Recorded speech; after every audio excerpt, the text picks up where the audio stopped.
Araw-araw dumadaan tayo sa iba't ibang klaseng paghihirap. Sa test, sa project, o sa traffic. Pero di natin iniisip na may ibang taong may mas malaking problema sa atin. Di natin maitatanggi na madaming mahirap sa Pilipinas. Sa Taft pa lang ay madami ka nang makikita sa tabi. Minsan ba naisip mong tanungin ang pangalan nila? Kumustahin ang kanilang kalagayan? Sino nga ba ang mga taong tinatawag na marginalized?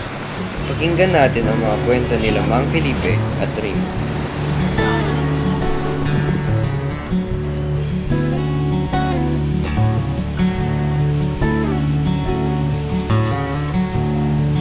Kaya na yung pangalan? Felipe Sudanio. Anong age? Age mo po? 68. 68. Ilang taon ka na po nandito? Dito? 1981 pa. 1980. Okay, PLRT. Hindi ka pa pinakakita. Ito talaga yung ginagawa mo, kuya. Hindi. Dati ako seaman doon ang asawa ko nakapresto. Pagbaba ko dito tulungan ko siya. Dati ako nagbabar ko.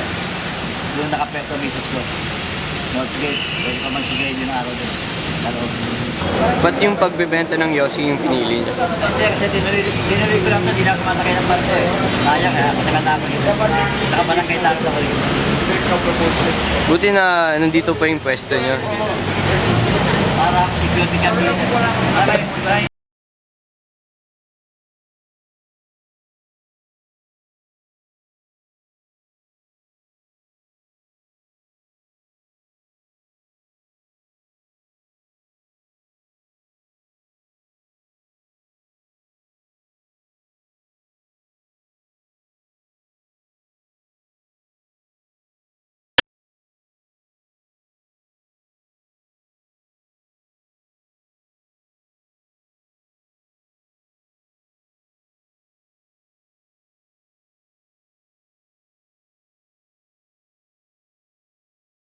marami ako naging trabaho.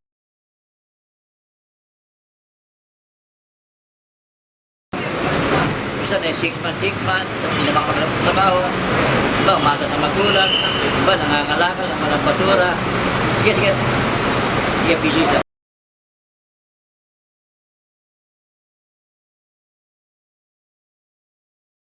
Hindi nakakatapos ang pag-aaral.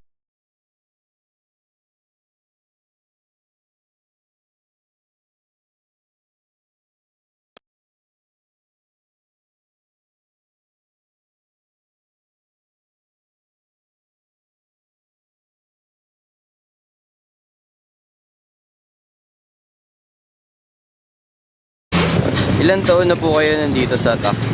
Ako siguro, ano na ako, mga 15 years na ako dito. Ano po yung ginagawa niyo dito? Marami na rin ako pinasukang trabaho, pero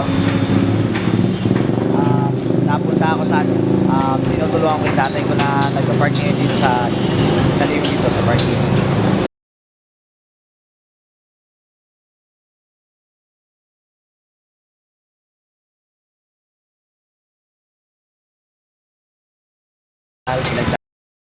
Pag-aaral dahil sa park.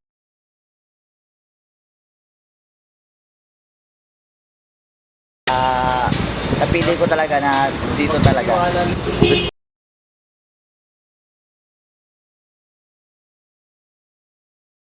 Sa probinsya, nasa Pangasinan.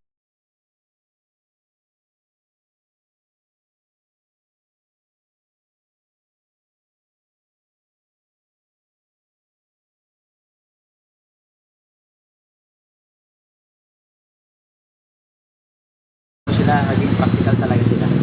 Huwag silang kumbaga kasi dito sa halimbawa tumuntong ka ng Maynila, kailangan talaga ng lakas na loob, kapal na mukha para